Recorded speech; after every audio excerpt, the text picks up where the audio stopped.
Bom dia para quem é de bom dia, boa noite para quem é da boa noite, 93 para quem é de 93, paz profunda para quem é de paz profunda.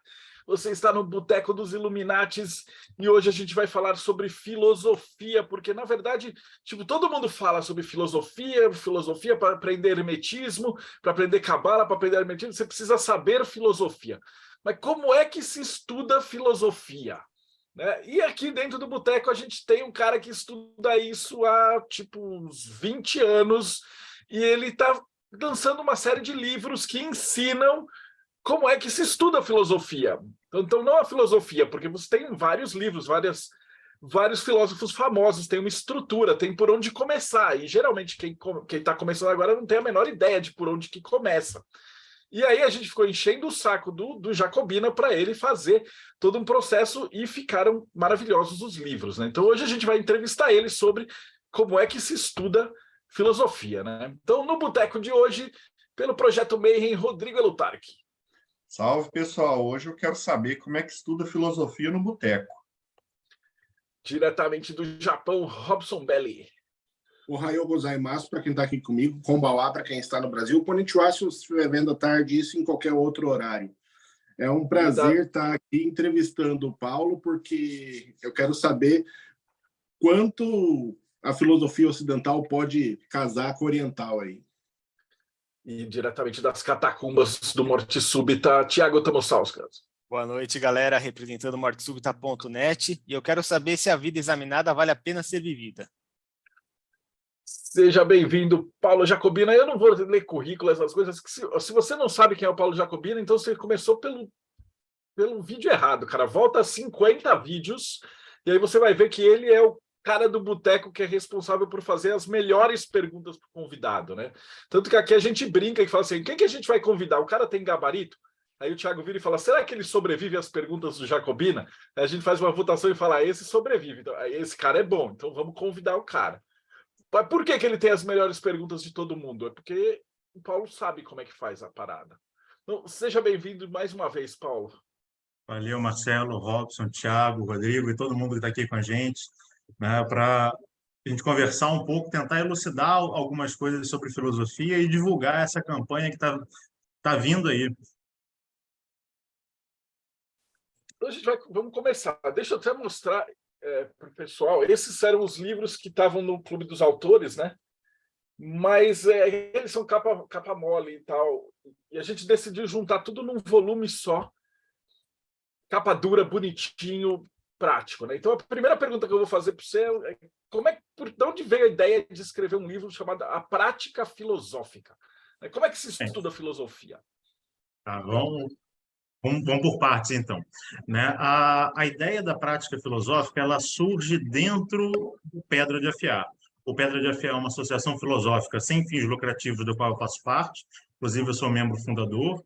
E a gente sempre teve um estudo eclético sobre uma série de questões, até que eu percebi que faltava não só para a maior parte do grupo que foi fundador do Pedra de Afiar, quando nós éramos ainda apenas um grupo de estudos, né, faltava uma coisa que eu chamo de epistemologia do conhecimento esotérico. E para mim isso falta também não só para aquelas pessoas, mas para o cenário magístico como um todo. As pessoas começam a estudar, elas aprendem um pouco, ouvem uma frase do Crowley, ouvem uma frase do Krumheller, e aí começa a praticar aquilo na literalidade, e ela não consegue entender a trama, o arcabouço de pensamento que deve existir ali por trás para poder fazer com que aquele pensamento, com aquela prática mágica, ela exista de fato. E ela não seja apenas um cenário esquizotérico, ela não seja apenas uma divagação que não te leva a lugar nenhum, não cria nada e que acaba estabelecendo para muita gente determinados paradigmas que são equivocados, determinadas crendices que não servem para nada, apenas para alimentar o ego, mas de prática mesmo não desenvolve o espírito e não desenvolve a sociedade na qual o indivíduo está. Então, dentro disso, a gente já tinha esse grupo de estudos, que nós fazíamos parte, né, nós éramos todos instrutores dentro de um centro universalista, nós dávamos aula para, desde pré-adolescentes, né, de 12 anos, até mais de 25 anos, nós temos vários ciclos, e nós éramos um grupo de estudos que era formado pelos instrutores desse lugar.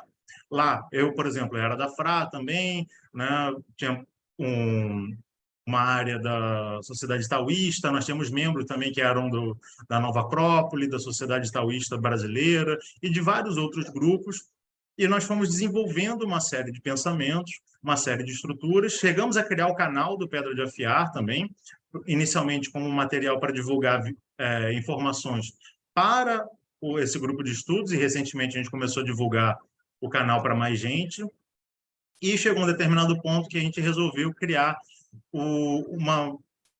formatar esse grupo de estudo e estabelecemos 4 módulos, baseados nos verbos do Eliphas Levi.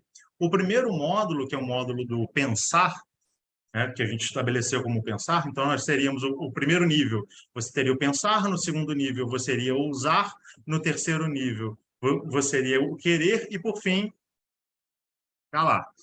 Né? E o primeiro módulo, eu escrevi esse material, né, que está aqui. São 3 livros para servir de base para estudo. Por que para servir de base de estudo? Porque nós, dentro do Pedra de Afiar, nós temos a concepção de que todo conhecimento ele deve ser prático. A ideia da filosofia clássica mesmo, a filosofia que aquilo que você sabe, você deve aplicar na sua vida e assim você se transformar. Mas de uma maneira com que você consiga conjugar determinadas coisas.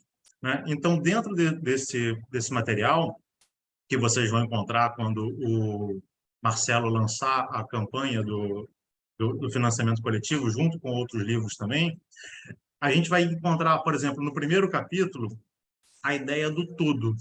Então, a gente vai trabalhar a ideia do tudo, a criação do que existe, teoria do caos, né? A gente vai estudar também sobre a hipótese de Gaia, e no final de cada capítulo a gente apresenta uma série de perguntas contextualizando esse ensinamento com uma prática pessoal. Não no sentido de que você vai fazer um ritual, mas para você pensar a sua vida, você pensar a sociedade na qual você vive, levando em consideração esse ensinamento que você aprendeu ali.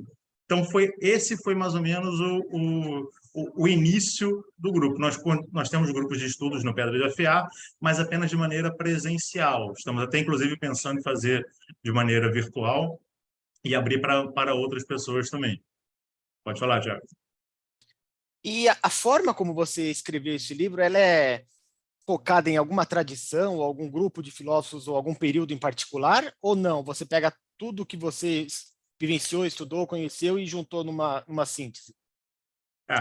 Ela não, eu posso dizer que ela segue e, ao mesmo tempo, ela não segue uma tradição. Existe um filósofo que eu gosto muito, que é o Parmênides.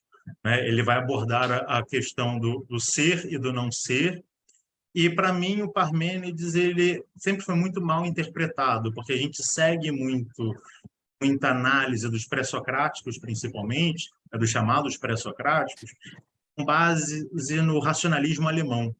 Né? Criou-se um determinado dogma e as pessoas estudam os pré-socráticos dessa forma.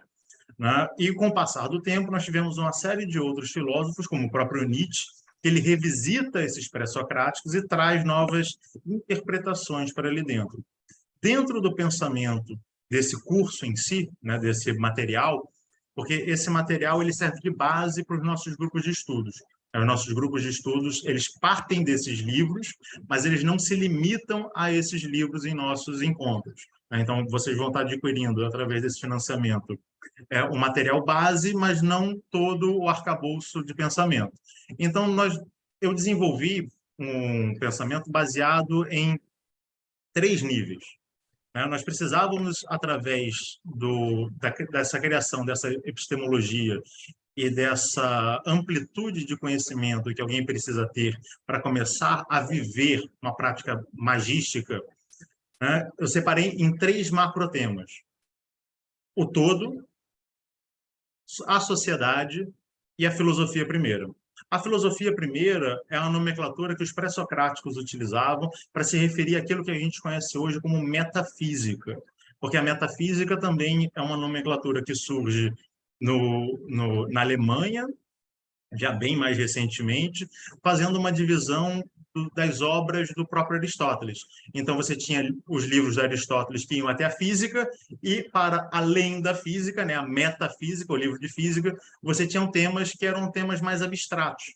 Então, qualquer coisa que seja uma abstração, do ponto de vista filosófico inicial, é uma metafísica. Mas hoje nós temos essa expressão metafísica como algo diferente. Então, para afastar essa nomenclatura de metafísica, a gente resgata a ideia da filosofia primeira, que são os primeiros estudos filosóficos em si.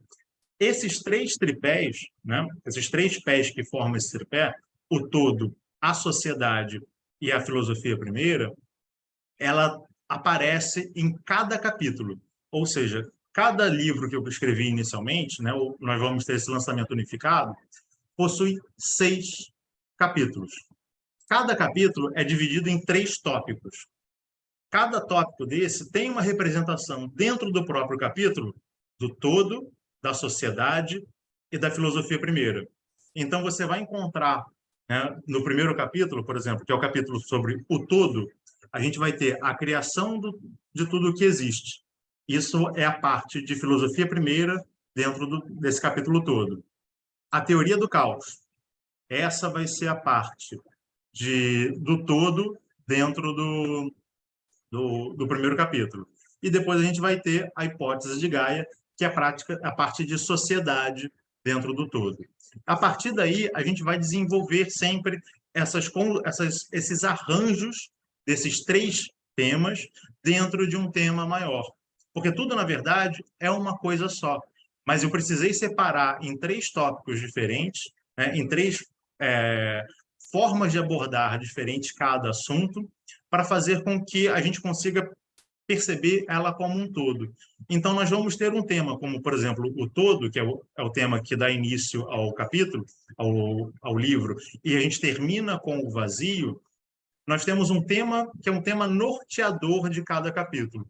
Através desse tema norteador de cada capítulo, a gente visita filósofos, a gente visita livros de tradições religiosas variadas, a gente visita livros de esoterismo variado e a gente visita artigos científicos devidamente validados e atualizados também, para acabar com uma coisa que muita gente faz de utilizar pensamento científico do século XIX, por exemplo, que já através do método científico, já viu-se que não é daquela forma, e tem gente hoje que ainda utiliza dessa maneira.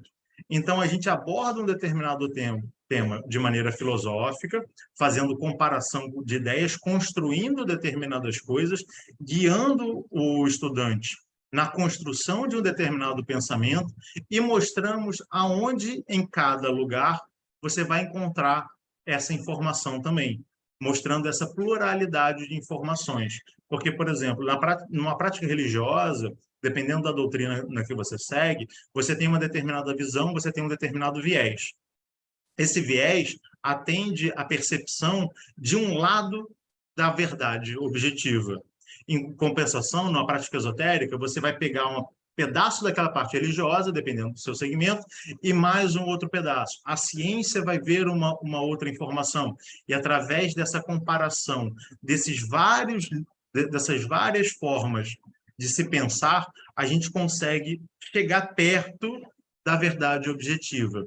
É claro que o material ele não é escrito, por exemplo, várias pessoas que já estudaram o material comigo, né, já fizeram parte do grupo de estudo do Pedra de Afiar, falaram, mas aqui dá para perceber tal coisa, por que você não colocou isso? Eu falei, porque isso é você que tem que acrescentar dentro desse material. A ideia é sempre uma criação de informação de maneira ativa, porque você vai ler, você vai refletir, e através desse material, ele vai servir de base para que determinadas informações surjam na sua mente. E aí você complete isso, né? Você vai sair desse triângulo e você vai formar um quadrado com as suas informações ali dentro. Rodrigo? Não sei se respondi a sua pergunta, Tiago. Respondeu todas as minhas perguntas, mas mesmo assim eu ainda vou fazê-las. Não, eu vou interromper rapidão. Essa é a parte que eu estou mais gostando, é que tem tipo umas 700 notas de rodapé, porque ele vai colocando os livros, né? E aí daí você vira e fala, putz, e aí tem essa informação e tal. E aí daí, se você quiser aprofundar, tem 3, 4 livros e aí você vai embora, né? Porque, obviamente, não dá para você ensinar a filosofia. O livro do Paulo, ele não ensina os peixes, ele te ensina a pescar direto. E aí você tem os livros e vai aprofundando. É a parte que eu estou mais apaixonado por diagramar essa parada. É disso que eu estava querendo. O Paulo já abordou isso nessa fala dele, o Marcelo também, mas eu quero fazer a pergunta mais direta. A pessoa acabou de chegar nesse projeto, ela não tem muita intimidade com filosofia. Assim, pelo que eu percebi do que você falou, a pessoa vai pegar esse livro, vai ler, ele realmente vai aprender a filosofia, como que é essa parte didática do processo ensino-aprendizagem desse curso seu? Dá para ser feito pelo seu livro ou precisa do curso físico, alguma coisa assim? Olha, existem vários níveis, na verdade. Você consegue, através desse livro em si, você consegue tirar uma série de aprendizados. Porque eu busco escrever de maneira didática. Então, vão ter pontos que você vai encontrar. A respeito disso, precisamos destacar 4 coisas. A primeira coisa eu explico o que é. A segunda coisa eu explico essa segunda coisa. A terceira, a quarta, e faço uma conclusão a respeito desses pontos. Né? Eu apresento essas informações para você da maneira mais didática possível, mas sem descer muito o sarrafo. Né? Obviamente, existem coisas que você precisa saber, obviamente, porque se você não tem esse conhecimento mínimo, é um pouco mais difícil. Mas mesmo assim, para quem nunca leu nada disso na vida e já fez parte do grupo de estudos, já aprendeu bastante coisa. É claro que no grupo de estudos você vai aprender muito mais, porque a gente vai trazer uma série de outras questões. Né? Mas, dentro dessa didática, né, é importante você perceber que o ensinamento, pelo menos eu busco fazer isso nesse material, mas na vida como um todo, o ensinamento ele é feito de maneira espiral.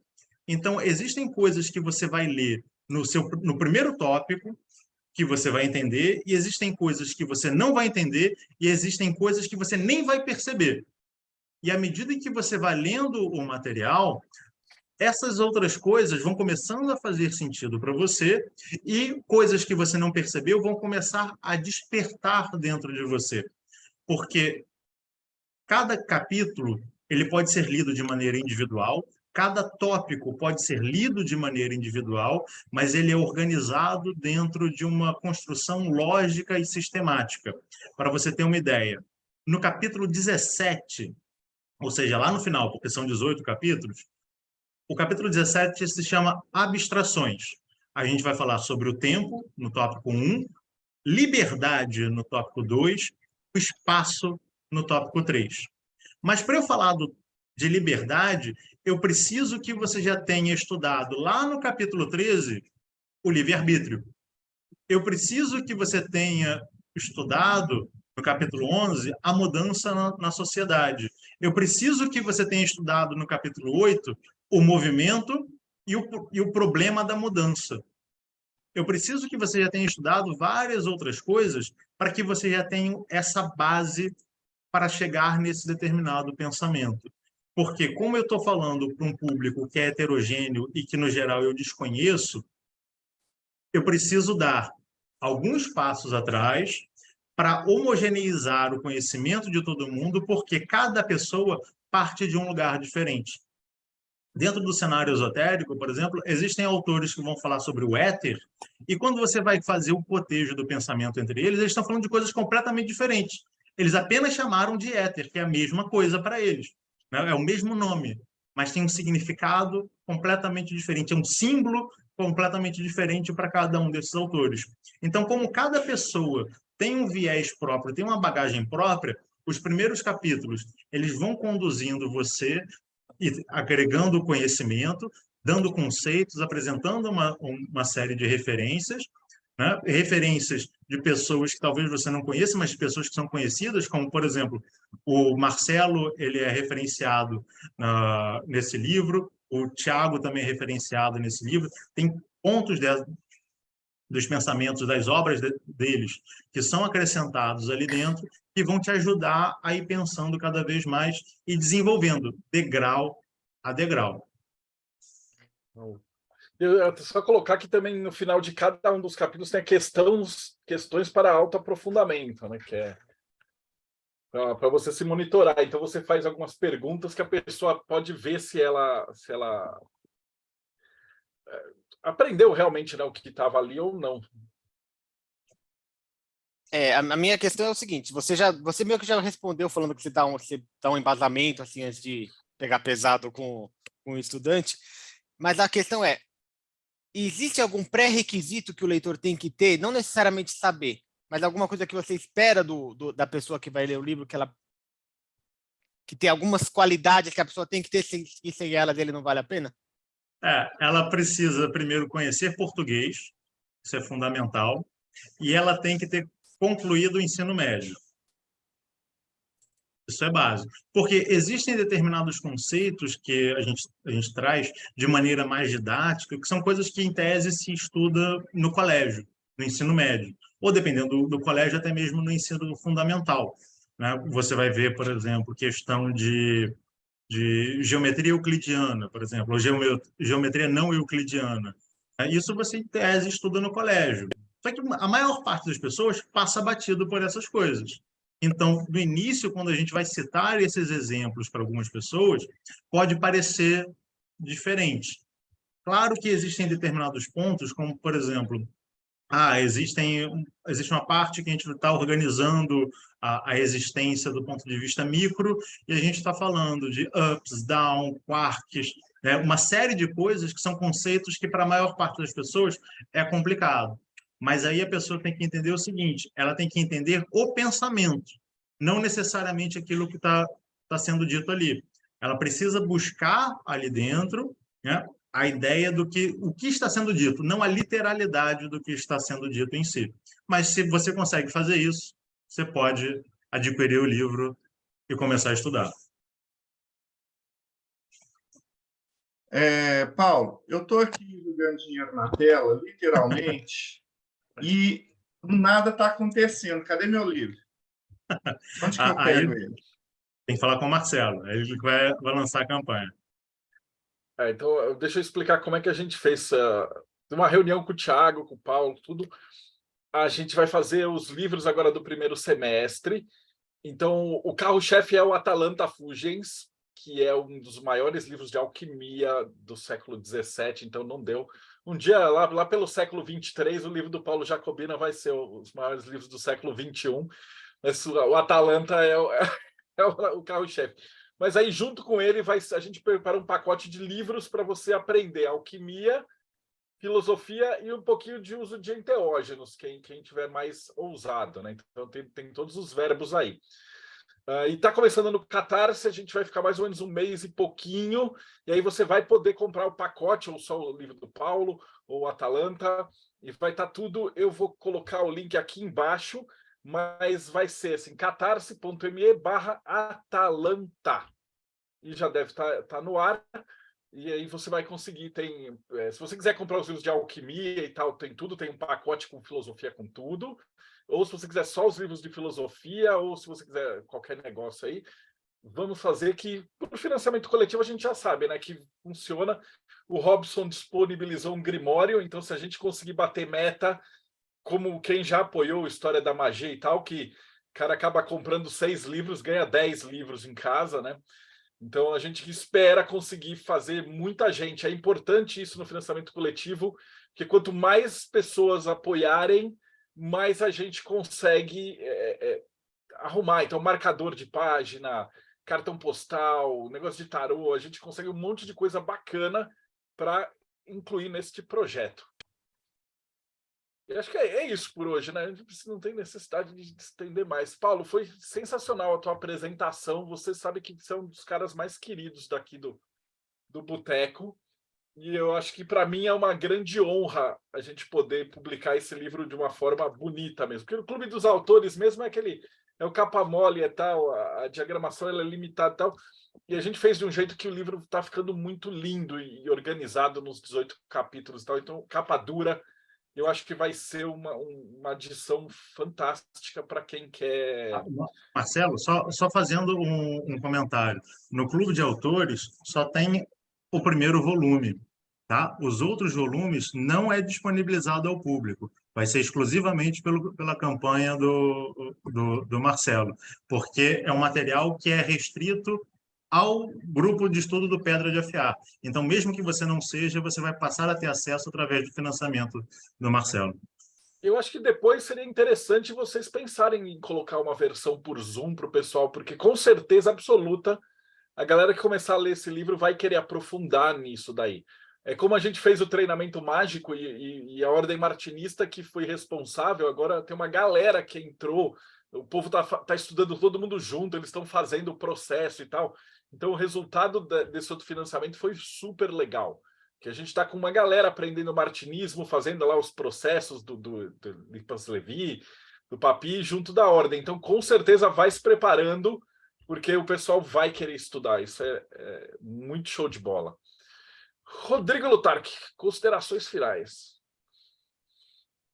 Esse é um financiamento imperdível. Como dizem aqui o povo, nós vamos ficar jacobino, nós vamos ficar tamussauskas, nós vamos ficar belli no final dele. Então, recomendo demais. Robson Berry, considerações finais. Muito bom, estou aguardando já o livro. Sou outro que está jogando papel na tela e esperando sair aqui no Japão. Como sempre, eu fico sempre um financiamento atrás por conta da distância, mas eu espero ainda, pelo menos em 2024, receber esse material. Mas, assim, sensacional. Sobre o Grimório que foi disponibilizado, é o Grimório que deu origem ao Heptameron, que é um Grimório clássico, né? Então, ele é uma versão beta do Heptameron, escrito pelo Pietro Diabano. Então, quem tiver interesse, comprem muito desse financiamento, vocês vão conseguir ganhar essa pérola, que não é algo tão simples aí de encontrar hoje em dia. Tiago Tamussauskas. Tem Paulo Jacobina no Morte Súbita? Tem sim. Com certeza. O Paulo, quem acompanha o Projeto MEI, sabe que ele é o cara que faz aquelas perguntas mais snipers possíveis para os nossos entrevistados. E se ler esse livro me permitir aprender a fazer uma pergunta que seja 1/10 interessante como as que você faz, com certeza já vai ter valido a pena. Maravilha. Paulo, valeu. Rodrigo, Thiago, Robson, e você que acompanha a gente, também não esquece, dá like, segue o sininho, precisa ativar o sininho. A gente descobriu que agora o YouTube ele só distribui vídeos de 10 minutos com pessoas dançando. Então, a gente fazer entrevistas profundas com perguntas, filosofias, alquimias e tal, 2 horas de bate-papo, a gente precisa da ajuda de vocês para divulgar o canal. Então, mostra para os seus amigos, mostra para os inimigos para eles ficarem com inveja. Assina o canal e a gente se vê aí no próximo Boteco dos Illuminati.